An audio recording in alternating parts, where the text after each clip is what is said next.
నమస్తే welcome to Andhraprabha నేను విద్య. జాఫర్ సాహెబ్ కాలువ ఆధునికీకరణ పేరుతో అక్రమాలు. ఎమ్మెల్సీ చంద్రశేఖర్ రెడ్డి కీలక వ్యాఖ్యలు చేశారు. నెల్లూరులోని జాఫర్ సాహెబ్ కాలువ ఆధునికీకరణ పనుల్లో అక్రమాలు జరుగుతున్నాయని ఆరోపించారు. అనాలోచిత నిర్ణయాల వలన నీటి వనరులకు ముప్పు వాటిల్లే ప్రమాదం ఉందని అన్నారు. స్ట్రీట్ వెండింగ్ ప్రాజెక్టు వలన నీటి పారుదల పర్యావరణంపై పడే ప్రభావాలను ఎన్జీటీ దృష్టికి తీసుకువెళ్లామని అన్నారు. ఎన్జీటీ ఆదేశాలు ఇచ్చినప్పటికీ కొందరు అధికారులు ఆ ఆదేశాలను అటకెక్కించారని మండిపడ్డారు.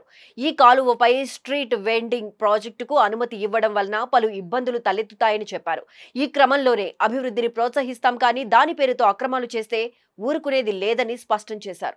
మీ అందరికీ తెలుసు, 13 నెలల క్రితం కూటమి ప్రభుత్వం అధికారంలోకి వచ్చింది. సుమారుగా 164 సీట్స్. నెల్లూరు నగర నియోజకవర్గంలో అయితే ఒక మంచి మెజారిటీతో నారాయణ గారిని గెలిపించడం కూడా జరిగింది. రాష్ట్రంలో ఉండే ప్రజలందరితో పాటు నెల్లూరులో ఉండే వాళ్ళు కూడా చాలా ఆశపడ్డారు.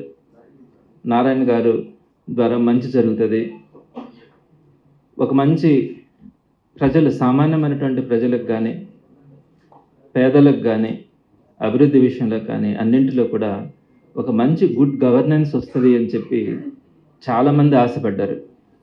అయితే నేను 13 నెలలుగా చూస్తూ ఉన్నాను. చాలా సమస్యలు వస్తూ ఉన్నా కూడా చాలా ఓపికగానే ఉన్నాను. ఎందుకంటే రాజకీయాల్లోకి వచ్చిన తర్వాత ఓర్పు అన్నది అవసరం. చాలా పొరపాట్లు, చాలామంది ప్రజలు ఇబ్బంది పడుతూ ఉన్నారు, సామాన్య ప్రజలు ఇబ్బంది పడుతూ ఉన్నారు. వాటన్నిటిని నా దృష్టికి తీసుకొచ్చినప్పుడు కూడా నేను ఒకటే చెప్తా ఉండేవాడిని, కొంచెం రోజులు అవకాశం ఇద్దాం, సమయం ఇద్దాం, అంత మంచి జరుగుతుంది అని నేను అందరికీ కూడా చెప్తాను. ఈరోజు దాకా ఏ ఒక్కరిని కూడా రెచ్చగొట్టడం కానీ ఏ ఒక్కరిని కూడా పేరు పెట్టి విమర్శించడం కూడా నేను ఎప్పుడు చేయలేదు, భవిష్యత్తులో కూడా అలా చేయను. అయితే ఒకటి గుర్తుపెట్టుకోవాలి, ఎప్పుడు కూడా అధికారంలో ఉండే వాళ్ళు బాధ్యతగా తీసుకోవాలా, జవాబుదారీతనం ఉండాలి. అధికారంలో ఉండే వాళ్ళకి మాకు అధికారం వచ్చింది, మేము ఏమైనా చేయగలం, మేము చేసిందే రైట్ అనే పద్ధతిలో కనుక వాళ్ళు వెళ్తే ఆ ప్రజాస్వామ్యం ఎంత ఇబ్బంది పడుతుందో, సామాన్యులు ఎంత ఇబ్బంది పడతారో ఈరోజు మనం కళ్ళ ముందు చూస్తూ ఉన్నాం. అలానే ఒక నాయకుడు అనే వాళ్ళు ఎప్పుడు కూడా ఎలా ఉండాలంటే ప్రజల శ్రేయస్సును కోరుకునే వాళ్ళలాగా ఉండాలి. నేను చెప్పిందే వేదం, నేను చెప్పేదే న్యాయం అనే పద్ధతిలో కనుక నాయకుడు వెళ్తే అది రాచరికం అనిపిస్తుందే కానీ ప్రజాస్వామ్యం అనిపించదు. ప్రస్తుతం మన రాష్ట్రంలో కానీ అలానే మన నెల్లూరులో కానీ జరుగుతున్నటువంటి కొన్ని పరిణామాలను నేను మీ దృష్టికి తీసుకొని వస్తాను. ప్రధానంగా మన నెల్లూరు నగరంలో ఒక 5 ఇంపార్టెంట్ ఇష్యూస్ ఉన్నాయి. ఈరోజు నేను ఒక్క ఇష్యూని మాత్రం మీ దృష్టికి తీసుకొని వస్తా ఉన్నాను. దీనికోసం నేను 7 నెలల నుంచి ఎంత వర్క్ చేసినానో ఆ విషయాన్ని కూడా నేను మీ దృష్టికి తీసుకొని వస్తాను. ప్రధానంగా జాఫర్ సాహెబ్ కెనాల్, దీనికి సంబంధించినటువంటి రివిట్మెంట్ కానీ పక్కన ఉన్నటువంటి రోడ్డు విషయంలో కూడా వైఎస్ఆర్సీపీ గవర్నమెంట్లో చేసినటువంటి వర్క్ కానీ, ఆ తర్వాత వీళ్ళు అక్కడ స్ట్రీట్ వెండింగ్ ప్రాజెక్ట్ అనే దాన్ని ఒకదాన్ని తీసుకొని వచ్చింది ఈ గవర్నమెంట్, నారాయణ గారు వచ్చిన తర్వాత. అయితే ఈ స్ట్రీట్ వెండింగ్ ప్రాజెక్టు ద్వారా సుమారుగా 200 షాపుల్ని, బంకుల్ని రోడ్డు మీద పెట్టాలా అన్నది ఒక ఆలోచన చేస్తున్నారు.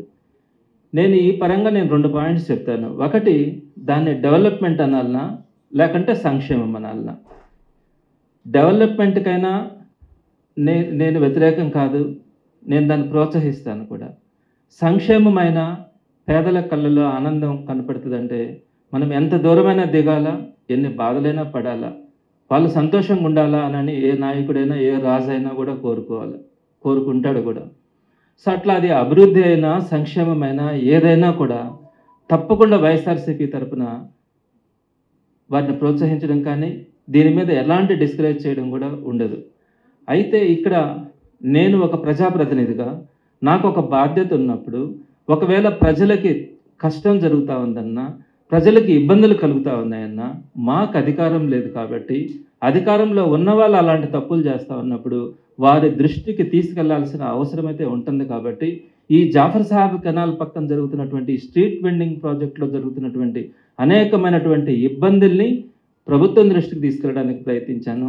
అదేవిధంగా హైకోర్టుకి తీసుకెళ్ళడానికి అదేవిధంగా నేషనల్ గ్రీన్ ట్రిబ్యునల్ ఎన్జిటికి వేయడం కానీ వీటన్నిటి మీద కూడా వర్క్ చేయడం జరిగింది. నేను మరలా కూడా చెప్తున్నాను, అభివృద్ధికైనా పేద ప్రజల సంక్షేమంకైనా తప్పకుండా ముందుంటాం. వాళ్ళకు మంచి జరగాలి.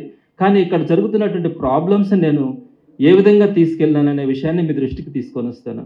అలానే ఎలా చేస్తే పేద ప్రజలకి మంచి జరుగుతుంది అనే విషయాన్ని కూడా నేను మీ ద్వారా ప్రభుత్వానికి కూడా సలహా కూడా ఇవ్వడం జరుగుతుంది.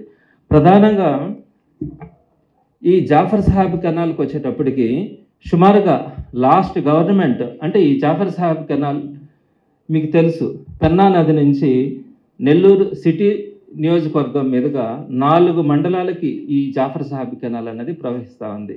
ఎప్పుడు కూడా గతంలో అదంతా కూడా ఒక వేస్ట్ వాటర్ దాంట్లో కలిసిపోతా దాని మీద చెట్లు పుట్టలు వచ్చి ఆ ప్రాంతం అంతా కూడా ఇబ్బందికరంగా ఉన్నప్పుడు వైఎస్ఆర్సీపీ గవర్నమెంట్లో ఈ జాఫర్ సాహెబ్ కెనాల్కి 100 కోట్ల రూపాయలతో రివిట్మెంట్ చేయించడం కూడా జరిగింది. సో మీరందరూ కూడా ఇక్కడ చూడొచ్చు, ఈ రివిట్మెంట్ వాల్ అన్నది ఈ కెనాల్కి ఈ విధంగా 1000 మీటర్ల పొడవున ఈ రివిట్మెంట్ వాల్ని జాఫర్ సాహెబ్ కెనాల్కి సంబంధించి చక్కగా ఈ రివిట్మెంట్ వాల్ని కూడా కన్స్ట్రక్ట్ చేయడం జరిగింది. ఈ జాఫర్ సాహెబ్ కెనాల్ కింద 43,000 ఎకరాల పారుదల ఉంది. ఈ కాలువ కింద 4 మండలాలలో నెల్లూరు రూరల్ కానీ, టీపీగూడూరు కానీ, ఇందుకూరుపేట కానీ, ముత్తుకూరు కానీ ఈ 4 మండలాలలో 43,000 ఎకరాలకి ఆ జాఫర్ సాహెబ్ కెనాల్ కింద పారుదల ఉంది. అలానే సిటీలో కూడా ఈ కాలువ మురికి కాలువ లాగా తయారు కాకుండా ఒక బ్యూటిఫికేషన్ తయారు చేయడానికి ఈ 100 కోట్లతో ఈ రివిట్మెంట్ పనులన్నింటినీ కూడా వైఎస్ఆర్సీపీ గవర్నమెంట్లో చేయించడం జరిగింది. అదేవిధంగా దానికి ముందు ఒక మంచి రోడ్డు కూడా 100 ఫీట్ రోడ్డుని మనము 20 కోట్ల రూపాయలతో తయారు చేసుకున్నాం. సో టోటల్గా ఈ రోడ్ అంతా కూడా 100 ఫీట్ రోడ్ అంటే మధ్యలో ఉన్నటువంటి డివైడర్తో సహా ఒక 100 ఫీట్ రోడ్డుని 20 crores మనం దాన్ని కూడా డెవలప్ చేసుకున్నాం. అంటే టోటల్గా 120 కోట్లతో అటు కెనాల్ రివిట్మెంట్ కానీ, తర్వాత వాకింగ్ ట్రాక్ కానీ, తర్వాత 2 పక్కల రోడ్ కానీ, మధ్యలో డివైడర్ కానీ, దాని మీద బ్యూటిఫికేషన్ కానీ వీటన్నింటినీ కూడా 120 కోట్ల రూపాయలతో మనము ఆ ఏరియా అంతా కూడా బ్యూటిఫుల్గా తయారు చేయడానికి వైఎస్ఆర్సీపీ గవర్నమెంట్లో ప్రయత్నించడం జరిగింది. అయితే ఈ డెవలప్మెంట్లో ఈ జాఫర్ సాహెబ్ కెనాల్ దగ్గర రివిట్మెంట్ కట్టడం కానీ, ఈ రోడ్ ఎక్స్టెన్షన్ చేసేటప్పుడు చాలామంది పేదలు అక్కడ ఆ కాలువ కట్టు మీద ఉంటే వాళ్ళందరినీ కూడా మనము లేపాం. అంటే ఒక డెవలప్మెంట్ ఇక్కడ జరుగుతూ ఉంది. దీని కింద 4 మండలాలకు సంబంధించినటువంటి ట్రాన్స్పోర్టేషన్ కానీ ఇవన్నీ కూడా ఉన్నాయి అన్న ఉద్దేశంతో అక్కడ ఉన్నటువంటి పేదలందరినీ కూడా మనం ఆ రోజు ఒప్పించి వారు చేసిన త్యాగంతో ఈరోజు మనము ఆ రివిట్మెంట్ కానీ, ఆ రోడ్డు కానీ, ఆ బ్యూటిఫికేషన్ కానీ ఇవన్నీ కూడా సాధ్యమైందంటే సుమారుగా 100 మంది పేదలు అక్కడ ఇల్లు కట్టుకొని చిన్న చిన్న అంగళ్ళు పెట్టుకొని బతుకుతా ఉంటే వారందరినీ కూడా అక్కడి నుంచి షిఫ్ట్ చేయించి మళ్ళీ కూడా చెప్తా ఉన్నాను, వారు చేసినటువంటి త్యాగంతోనే ఈరోజు మనం ఆ ఏరియాని ఆ విధంగా డెవలప్ చేసుకోగలిగినాం. అయితే సుమారుగా వైఎస్ఆర్సీపీ గవర్నమెంట్లో 80% వర్క్స్ అన్నీ కూడా మనం పూర్తి చేసినాం. 80% పనులు పూర్తయినాయి. ఇంకొక 20% వర్క్స్ ఉన్నాయి. టీడీపీ గవర్నమెంట్ అయితే వచ్చిన తర్వాత ఆ 20% మిగిలినటువంటి పనుల్ని తాకడానికి కూడా ఇష్టపడాల. అయితే ఇప్పుడు అక్కడ ఏదైతే షాపులు పెట్టాలనుకుంటున్నారో దానికి సంబంధించినటువంటి అడ్జసెంట్ పనులు చేయడానికి ప్రయత్నిస్తుందే కానీ టోటల్గా రివిట్మెంట్ కానీ ఆ కంప్లీట్ వర్క్ చేయాలన్న ఆలోచనతో ఈ 1 yearలో కూడా ఎలాంటి పనులు కూడా దాని గురించి ఆలోచించలే. ఆ తర్వాత వీళ్ళు ఏం చేస్తారంటే జీవో నెంబర్ 1005 అనేది ఒక జీవోని తీసుకొని వచ్చినారు. ఆ జీవో వల్ల ఈ ఈ ఈ కెనాల్ బండ్ మీద ఏదైతే ఈ కెనాల్ ఉందో ఈ కెనాల్ రివిట్మెంట్ పక్కన 200 షాపులు రోడ్డు పక్కన పెట్టడానికి ఈ గవర్నమెంట్ ఒక జీవోని తీసుకొని వచ్చింది. జీవో నెంబర్ 1005 తీసుకొని వచ్చింది. దీనికి సంబంధించి ఉన్నటువంటి సమస్యల్ని ఏ విధంగా దాని గురించి ముందుకెళ్ళినామనే విషయాన్ని నేను మీ దృష్టికి క్లుప్తంగా తీసుకొని వస్తాను. ప్రధానంగా మీరు ఒక విషయాన్ని చూడాలా, ఈ 200 షాపులు కనుక అక్కడ పెడితే ట్రాఫిక్ సమస్య విపరీతంగా పెరిగేదానికి అవకాశం ఉంటుంది. ఎందుకంటే టోటల్గా షాప్ ఉంది, ఆ షాపుకు ముందు మళ్ళీ కొంత ప్లేస్ని పెట్టినారు. ఆ ప్లేస్ అంతా కూడా కూర్చోవడానికంట. ఆ తర్వాత 18 అడుగులు రోడ్డు పెట్టారు. ఆ తర్వాత మళ్ళీ డివైడర్, ఆ తర్వాత మళ్ళీ 18 అడుగులు రోడ్డు కేటాయించారు. సో టోటల్గా ఇక్కడికి వచ్చిన వాళ్ళందరూ కూడా రోడ్డు మీదనే మనం పెట్టుకోవాలి. అంటే ఈ షాపులకు కనుక ఇక్కడ ఈ షాపులకు కనుక వస్తే ఇది కూర్చోవడానికి ఈ ప్లేస్ అంతా వదిలేరు. ఇది రోడ్డు 18 అడుగులు ఉంది. ఇంకా ఇక్కడికి వచ్చిన వాళ్ళు ఇక్కడ కూర్చుంటే ఈ షాప్కి వచ్చిన వాళ్ళందరూ కూడా బండ్లన్నీ ఇక్కడే పెట్టాల్సి వస్తుంది. ఇక్కడ పెట్టినప్పుడు ఈ రోడ్ అంతా కూడా బ్లాక్ అయిపోతుంది. సో టోటల్గా 200 షాపులు అక్కడ పెడితే ఒక్కొక్క షాపుకి సగటున ఒక రోజుకు ఒక 100 బండ్లైనా వస్తాయి. అన్ని రాకపోతే ఆ వ్యాపారం కూడా జరగదు. అంటే సుమారుగా రోజుకి ఒక 20,000 పార్కింగ్, అంటే 2 వీలర్స్ కానీ 4 వీలర్స్ కానీ వీటన్నింటినీ కూడా రోడ్డు మీద పెట్టాల్సిన పరిస్థితి అయితే ఉంటుంది. ఆ విధంగా ఆ రోడ్డు మీద మొత్తం పార్కింగ్కి ఉన్నటువంటి 18 అడుగుల రోడ్డు, ఈ 18 అడుగుల రోడ్డు టోటల్గా కనుక ఇక్కడ కనుక పెట్టేస్తే ట్రాఫిక్ మొత్తం బ్లాక్ అయిపోయి దాని కింద సుమారుగా 4 మండలాలకి రోజుకి 15,000 బస్సులు కానీ లారీలు కానీ ఆ రోడ్డు మీద పోతూ ఉంటాయన్నది ఒక అంచనా. అవన్నీ కూడా ఇబ్బంది పడే పరిస్థితి ఉంటుంది. ఏ ఉద్దేశంతో అయితే, ఎంతమంది త్యాగంతో అయితే మనకు అదంతా ఏర్పడిందో, ఇన్ని కోట్ల రూపాయలు పెట్టి ఏదైతే అక్కడ డెవలప్ చేస్తున్నామో ఆ ట్రాఫిక్ సమస్య విపరీతంగా అక్కడ పెరిగి, అక్కడ చూస్తే సర్వీస్ రోడ్డు లేదు, పార్కింగ్కి సపరేట్ ప్లేస్ ఏమీ ఏర్పాటు చేయాల. సో ఈ కారణాల వల్ల మొత్తం ట్రాఫిక్కి ఇబ్బంది కలిగే పరిస్థితి ఉంటుంది. అదేవిధంగా కాలువలో అంటే టోటల్గా ఇక్కడ చూడండి, ఇక్కడ షాప్స్ పెట్టిన తర్వాత ఆ పైనంతా కూడా కూర్చొని తినడానికి పెట్టారు. వచ్చి దీంట్లో ఈ కాలువలో అంతా కూడా డస్ట్ వేస్తారు. అక్కడ తిన్నాటివి తాగినాటివి అన్నీ కూడా ఇక దీంట్లోకి అక్కడి నుంచి ఇసిరేసి దీంట్లోకి కాలువలో వేస్తారు. ఈ కాలువలో వేసినప్పుడు ఈ కాలువ ఖచ్చితంగా బ్లాక్ అవుతుంది. ఆ విధంగా బ్లాక్ అయినప్పుడు తప్పకుండా కూడా అక్కడ దోమలు కానీ ఇవన్నీ రావడం కానీ పారిశుద్ధ్య సమస్య ఏర్పడి ఆ చుట్టుపక్కల ఉన్న ప్రాంతాల్లో వాళ్ళకి అంటువ్యాధులు విపరీతంగా వచ్చేదానికి అవకాశం ఉంది. అదేవిధంగా ఈ కాలువ కనుక బ్లాక్ అయితే సుమారుగా 4 మండలాలకు సంబంధించి 43,000 ఎకరాలకు సంబంధించినటువంటి పారుదల కాలువ కాబట్టి అక్కడ ఉన్నటువంటి వ్యవసాయదారులందరికీ కూడా ఈ కాలువ కనుక బ్లాక్ అయితే ఇబ్బంది పడే పరిస్థితి ఏర్పడుతూ ఉంది. అలానే ఇంకొక విషయం కూడా, ఈ ఎప్పుడు కూడా కాలువలు అయిన తర్వాత కాలువల పక్కన 20-30 అడుగులు పోరంబోక ల్యాండ్స్ ఉంచుతారు. ఎందుకంటే అక్కడ ఉన్నటువంటి పూడికను తీసుకోవాలంటే ఒక జేసీబీ కానీ ఒక ట్రాక్టర్ కానీ అక్కడ తిరిగి ఆ బండ మీద ఆ కట్ట మీద తిరిగి ఆ కాలువని క్లియర్ చేసుకోవడానికి 20-30 అడుగులు పోరంబోక ల్యాండ్ అని చెప్పి ఉంచుతారు. ఆ పోరంబోక ల్యాండ్ని ఆక్రమించుకోవడం కూడా నేరం. మరి ఇట్లాంటి పరిస్థితుల్లో ఈ పోరంబోక ల్యాండ్ మీద ఈ కాలువ కట్టు మీద ఈ షాపులు పెట్టిన తర్వాత ఇంకా దాంట్లో ఏ విధమైనటువంటి జేసీబీ దిగడానికి కానీ దాన్ని క్లియర్ చేయడానికి కూడా సాధ్యం కాదు. అంటే ఆ కాలువ పూడిపోతే మరామతులు చేయడానికి కూడా ఈ మొత్తం కంప్లీట్గా షాపులు పెట్టిన దానివల్ల దాని పరిస్థితి కూడా అగమ్యగోచరం అయిపోతుంది. పూడిక తీయడం కూడా ఇంకా సాధ్యమయ్యే పరిస్థితి లేదు. ఇకపోతే రెండో విషయంకి వచ్చేటప్పటికి, ఎప్పుడైతే కాలువ పూడిపోతుందో మీరు 2016 సంవత్సరంలో చూసుంటారు నెల్లూరులో ఏ విధంగా అయితే ఫ్లడ్స్ వచ్చినాయో పారుదల కాలువలన్నీ కూడా ఎక్కడొక్కడ ఆగిపోవడం వల్ల నీళ్లు టోటల్గా టౌన్ అంతా కూడా 10 అడుగులు 8 అడుగుల దాకా నీళ్లు వచ్చేసినాయి. పేదల ఇళ్ళు అయితే మునిగిపోయినాయి, బురద అయిపోయింది. సో ఇప్పుడు ఎప్పుడైతే ఈ కాలువ పూడిపోతుందో టోటల్గా పెన్నాలో నుంచి వచ్చేటువంటి ఫ్లడ్ అంతా కూడా ఓవర్ఫ్లో అయ్యి ఆ చుట్టుపక్కల ఉన్న ప్రాంతాలన్నీ కూడా ముప్పు ఏర్పడేదానికి అవకాశం ఉంటుంది. మీరు ఒకసారి చూడండి, ఖచ్చితంగా ఇక్కడ కూర్చున్నటువంటి వాళ్ళు తినిందంతా కూడా ఇక్కడ వేసేయాలి. సో ఇక్కడ ఉన్నటువంటి వేస్టేజ్ని కూడా ఇక్కడ పెట్టాలి. సో ఇలాంటి పరిస్థితిలో ఇది కనుక పూడిపోతే సో టోటల్గా ఫ్లడ్ ఎఫెక్టెడ్ ఏరియా కూడా ఏర్పడుతుంది. అదేవిధంగా ఎప్పుడు కూడా ఈ రోడ్ ఏర్పడిన తర్వాత వయసులో పెద్దవాళ్ళు కానీ ఏదన్నా చిన్నపిల్లకాయలు కానీ పక్కన వెళ్ళడానికి ఒక వాకింగ్ ట్రాక్ని ఏర్పాటు చేస్తాం. ఆ వాకింగ్ ట్రాక్లో ఈ రోడ్లో ఎక్కువ బస్సులు లారీలు వెళ్తుంటాయి కాబట్టి వృద్ధులు పిల్లలు ఆ వాకింగ్ ట్రాక్ మీద వెళ్ళేదానికి దాన్ని ఏర్పాటు చేస్తాం. ఈ వాకింగ్ ట్రాక్ మీద 200 షాపులు ఏర్పాటు చేస్తే ఖచ్చితంగా ఇంక దాని మీద నడవడానికి కానీ కూడా అవకాశం ఉండదు. ఒక వాకింగ్ ట్రాక్ కోసం దాన్ని ఏర్పాటు చేస్తే 200 షాపులు దాని మీద తీసుకొని వస్తే 200 టన్నుల బరువు పెడితే కూడా అది కూడా సేఫ్టీ పరంగా కూడా అంత కరెక్ట్ కాదు. సో ఇట్లా ఆ రోడ్డు కూడా బ్లాక్ చేసే అవకాశం ఉంది. నేను ఇంకొక పాయింట్ కూడా ఇక్కడ చెప్తా ఉన్నాను. ఈ ఏదైతే వాళ్ళు జియో తీసుకొచ్చినారో 1005 జియో తీసుకొని వచ్చి 200 మందికి ఇవ్వాలనుకుంటున్నారో దానికి నేను వ్యతిరేకం కాదు. కాకపోతే ఈ ప్లేస్లో పెట్టడం కరెక్ట్ కాదు. ఏ మంచి ఉద్దేశంతో అయితే దీన్ని ఏర్పాటు చేసినామో ఇక్కడ పెట్టడం కరెక్ట్ కాదు. వాళ్ళకి కూడా షాపులు జరిగే పరిస్థితి ఉండదు. ఎందుకు జరగదో కూడా నేను మీకు కొంచెం వివరిస్తాను. ఈ జీవో ద్వారా ఏం చెప్పినారు వాళ్ళు? 8 కోట్ల రూపాయలు గవర్నమెంట్ డబ్బుల్ని ఖర్చు పెట్టి ఈ 200 షాపుల్ని ఏర్పాటు చేస్తా ఉన్నారు.